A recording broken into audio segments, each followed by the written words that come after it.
We were a group of hikers who liked the dark better than most people did. Not because we were thrill seekers, though some of us liked to pretend, but because the trail at night felt honest. Stripped of daylight's small pretenses, you only had moonlight, breath, and the soft sounds your boots made on gravel. On 3 different nights, in 3 different places that all edge up to something ordinary, a rail trail, a trailhead by a cluster of cabins, a back road next to somebody's yard, that honest darkness told us things we would never unknow. It felt, in one of those awful ways, like we met a man who should have been dead. Not literally, maybe, but in the way his presence didn't belong where it was, in the way he belonged somewhere else entirely. I want you to imagine this with me. The orange cone of a campfire, the way it makes your skin look thinner, the little map of shadows on everyone's face, the crunch of ballast under your soles where the rail trail runs parallel to an old freight line. That sound stayed with me long after the chase. The way someone watches you in the dark, a stillness that isn't part of the animal sounds or the wind. That is the first thing I remember from the night with Alex. We'd biked out to the old rail trail because it was close and because we were bored. Summer had that tired heat you get at the end of August, and we had nothing better to do than push our luck. Alex rode ahead because he liked the high rail view. I lagged because I liked to pick at the trail with my eyes, finding weird bits of rusted metal and broken bottle glass. Jerry was there in the margin of the trail, not someone we invited, but a face we recognized. A local transient who kept to himself and had an old tarp not far from the embankment. He'd always waved when we went past. To us, he was harmless. To the neighborhood, he was just part of the background. From a distance, the world seemed ordinary. A thin fire flickered. Someone, maybe Jerry, we thought, had a small circle of warmth. We joked about campfire ghost stories as we crossed into the orange halo, the heat licking our jackets. The flame lit up the tracks in tight streaks. The air smelled like ash and the metal tang of old rails. That smell is the scent of being close enough to something man-made that the wilderness hasn't fully reclaimed it.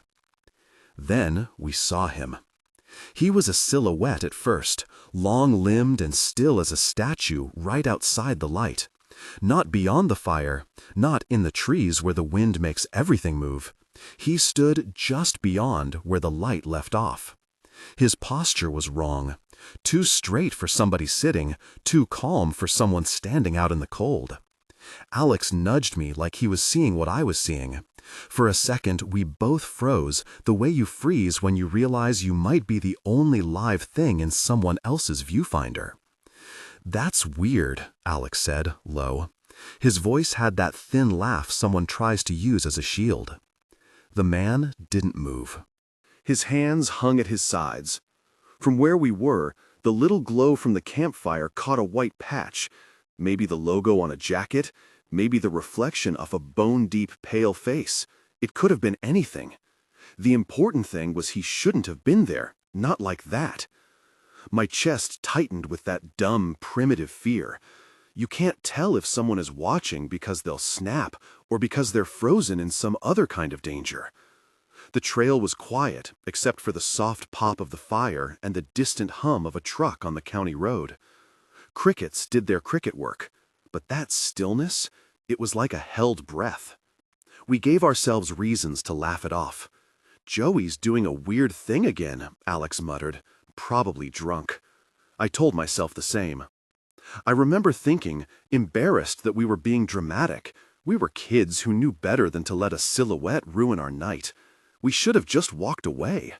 We didn't. We took a step backward to leave, slow and careful so we wouldn't look like prey. Whatever that man was doing, whether he was homeless, high, or just plain odd, it didn't seem immediate. But then he closed the gap. Not with a stagger or the stagger of someone unbalanced, but with a kind of silent, smooth step that erased distance like a curtain being pulled. We saw his shoulders move. The world sharpened. The fire's orange seemed suddenly too small for us to hide in. Alex swore under his breath. The man, because he now felt like more than a silhouette, He felt like an action about to be taken, started to run. It was a sprint. He crossed the small bridge over the culvert near the trailhead like he had rehearsed it 1,000 times. His feet made hardly any noise, which is what made it worse. Everything else in the world had sound, except the thing that was running toward us. I remember the way a bird somewhere nearby took off in a panic, and how that cut through the air like a second alarm. We ran, not thinking, not planning, just running until our lungs burned. There's a clarity to that kind of fear. Everything within you narrows to the job at hand. Alex grabbed a flashlight off his pack that he hadn't meant to use, flicked it on, and the beam felt useless in the hands of someone who had to run. My shoes slipped on gravel, and my ankle rolled a touch. The small pain was nothing compared to the primal need to put more space between us and the man who had followed us. We hit the trailhead parking lot. There were cars and one old Ranger truck. My fingers fumbled at the door of the truck, as if I could force a lock just by wanting it. We were a mess when we finally stopped. Our chests were heaving like animals, and our voices came out thin. Alex laughed, but it was the kind of laugh someone makes to convince themselves it's over. We didn't look back. We watched the dark at the trail's edge as if it might yield up the stranger. A minute later, whatever he was, whoever he had been that night, had melted back into the wood. We didn't see him disappear. What we saw was the trail resume its normal, indifferent rhythm. That man was never identified. We told the sheriff what we could, the time, the place, our shakiness. They chalked it up to someone transient passing through. Maybe that was all it was. Maybe he was someone else entirely. What matters is not what label you attach. It's the shock you feel when your joke of a late-night walk turns into a chase. For weeks after that, every little sound pulled me upright. I would catch myself checking the spots of shadow outside my windows, wondering, stupidly, if the silhouette had decided to wait until daylight. There's a particular quality to fear that lingers after you run from it. It splices itself into routine. I remember sitting on my porch a week later, telling myself that we were lucky, that we were fine, while my head replayed the man's motion, the way his shoulders turned, and how natural it looked when he started to run. It's a small, ugly truth that stays with you. Sometimes you are the runner, and sometimes you are the thing someone else runs from.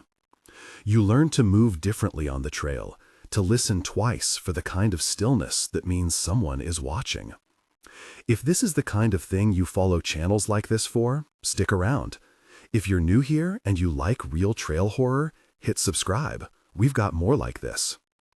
The second night I want to tell you about is the one that made everyone in our little hiking group stop wearing headphones on evening walks. It didn't happen on a dark rail trail or a ridge. It happened on the edge of the kind of quiet neighborhood that sits down a dead-end road behind a trailhead. There was a line between cultivated yards and the green tangle of the woods where people left their trash cans, and then the trees took everything else. Mrs. Klein's cottage sat right there, a neat little place with wind chimes and a garden that she tended like it was a religion. She would sometimes wave when we padded past on our way to the public path, carrying her tools like talismans. She was the last person you'd expect to be ripped out of the normal course of a suburb. And yet, one late night in early fall, the ordinary was brutally interrupted. Ryan called me, and you could hear how he could barely keep words in order. He was standing at the trailhead, and behind him, the whole place was lit up like a runway. Headlights and police cars and the irregular strobe of patrol SUV lights shook the trees. That little strip of road that led to the cabins was jammed. People were filing out of homes in bathrobes, some barefoot, drawn by the same sound that had woken Ryan up, a scream that carved the night. When I arrived, the scent hit me first, something metallic and sharp under the ordinary pine smell, like you hope never to associate with your neighbors. Officers had cordoned the area off. Someone had set up a folding table for processing statements. Mrs. Klein's cottage looked like a set piece of violation. The front window, that small semicircle of glass that always caught the sunset, had been smashed into a pattern of shards. The porch light was still on, but the night swallowed it in a way that made the spill of light look useless. There were footprints on the walkway. There was noise, the kind of organized chaos that comes when people realize their normal is gone. Neighbors clustered with coffee cups still in their hands, faces pale and drawn. Ryan kept replaying the frantic call. She screamed, and then, I don't know. He had been the one who had heard it first. He was the one who had gone over the fence and banged on doors. It felt like a terrible misplacement of duty, like being told to do something you had never been trained for, but being the only person there to do it. The details that stuck with me were small and intimate. The window had been smashed with a blunt instrument, a heavy tool of some kind. It was the kind of violence that doesn't sprint away. It occupies space and implies a steadiness of intent. Someone had come to a house in the dark and acted with a kind of methodical anger. The attacker had not run like someone caught. He walked away from the scene into the trees as if he were returning to living rooms and not fleeing. That calm, same-breath movement, not the chaotic dash of the startled perpetrator, but the slow departure of someone who'd finished their business, is what made us feel less protected than we had before. Mrs. Klein survived. She was bruised and shaken and carried the kind of injuries that change your nights, but she lived. After that, she moved away, because safety feels like something you can pack in boxes and take somewhere else if you can afford it. The house sat empty for a while, a domestic thing with its blinds down and its mailbox unattended. People start imagining all kinds of motives when something like this happens, but the detectives who came were careful and exhausted and said very little beyond the facts we were allowed. There was forced entry, a heavy blow, a terrified occupant, and an attacker who did not flee by car. He disappeared into the dark like smoke. It's strange how authority moves in those moments. Police lights make the world feel temporarily ordered, but the order they create is brittle. They take photos and swab for prints. They ask questions like knives. The problem is not their lack of will, they were trying. It's the randomness of being outside when something happens. A night that had been our route home from a quick loop around the trail became a crime scene. People wondered how close danger had been. We walked past that house in the following weeks like guests in a strange museum. Respectful, nervous, whispering about what had happened, about what might still be behind the blinds. Afterwards, the trail became conspicuous in a new way. Where before it had been an escape, it was now threaded with the memory of that slow walk into the trees. Sometimes you could see the car lights from the main road through the break in the canopy, and you could imagine somebody choosing to get lost in the woods to avoid detection. Other times, I would pass and catch the glint of tape across an empty mailbox, and the shadow would make my hands turn cold. No one ever offered us the comfort of neat answers.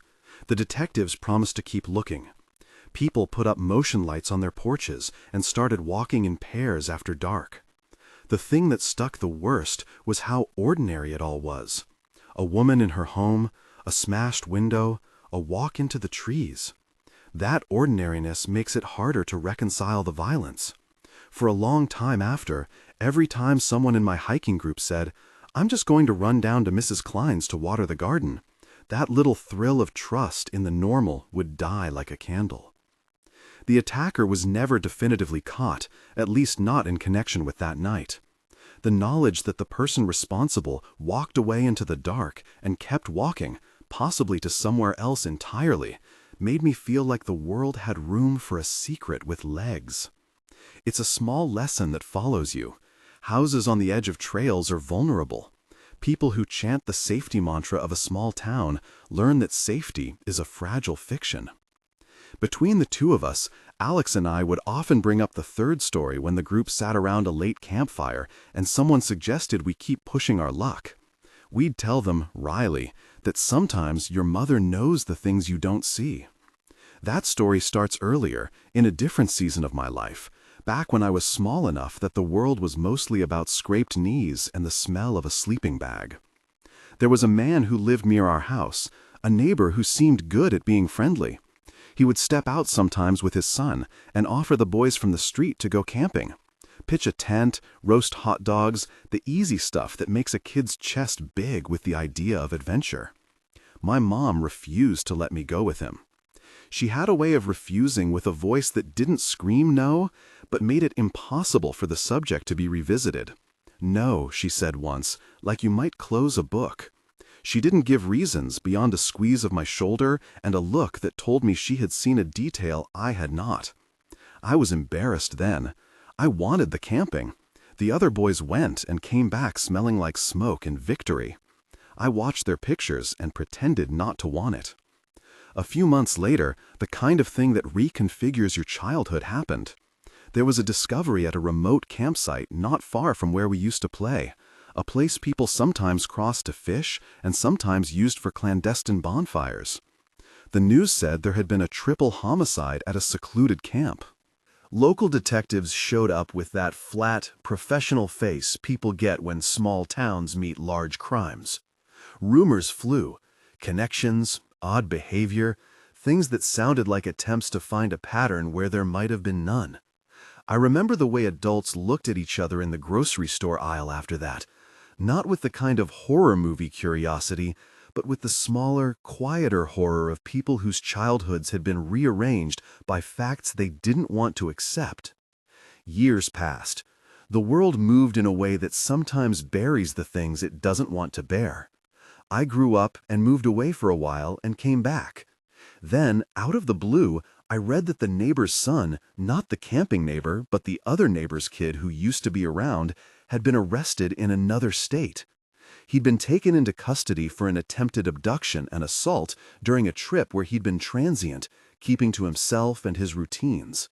The news item was crisp and clinical, but someone in local law enforcement told a reporter off the record that they had reopened old files, that there were resemblances in the way the crimes were carried out, the geographic mobility, the kind of petty thefts, and the pattern of being in places alone.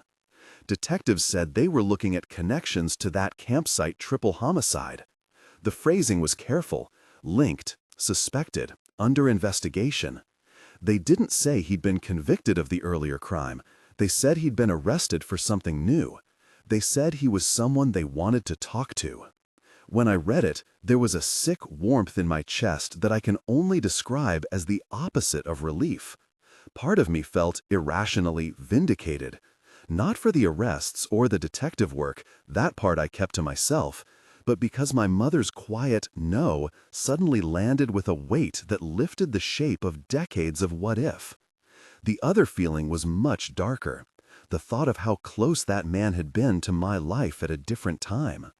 I imagined the easy rotation of days when I was small, how the neighbor's voice could have put me in a car, and how ordinary it would have seemed to go camping with an adult you trusted, because trust is what adults ask for in kids.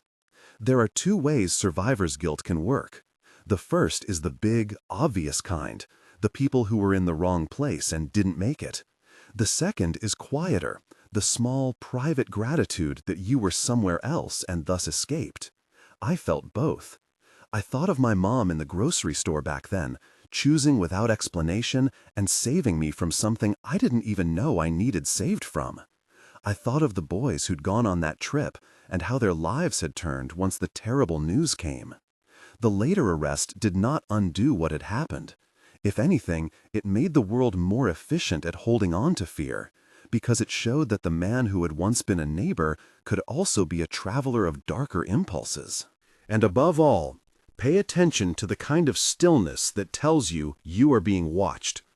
That kind of stillness is a warning, whether it's a man by the tracks or an empty porch of someone who used to be your neighbor.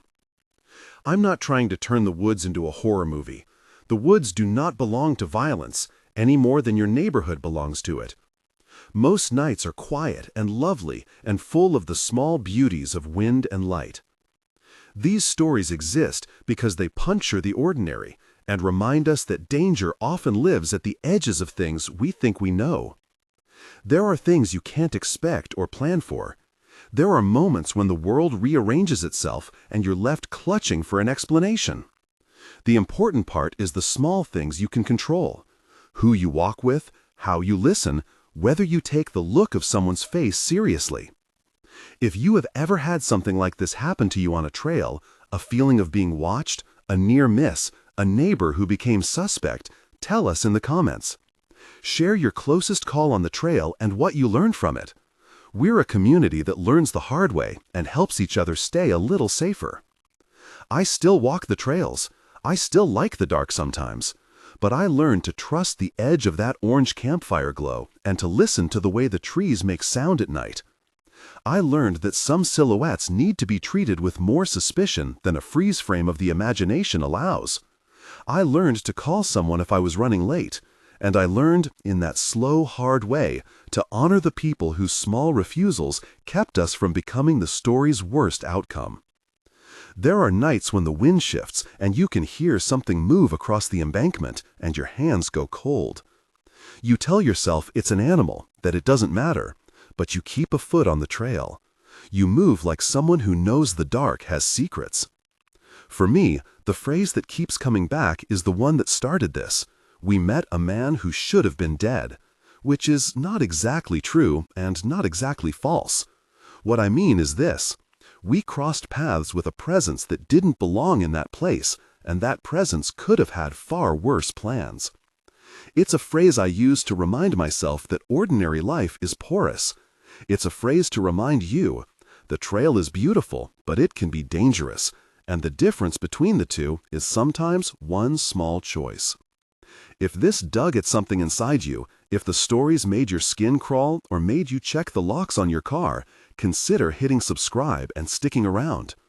We tell these stories not to make the world smaller, but to make our decisions sharper. Tell us your closest call in the comments. Stay careful out there. The dark is honest, and sometimes the dark watches back.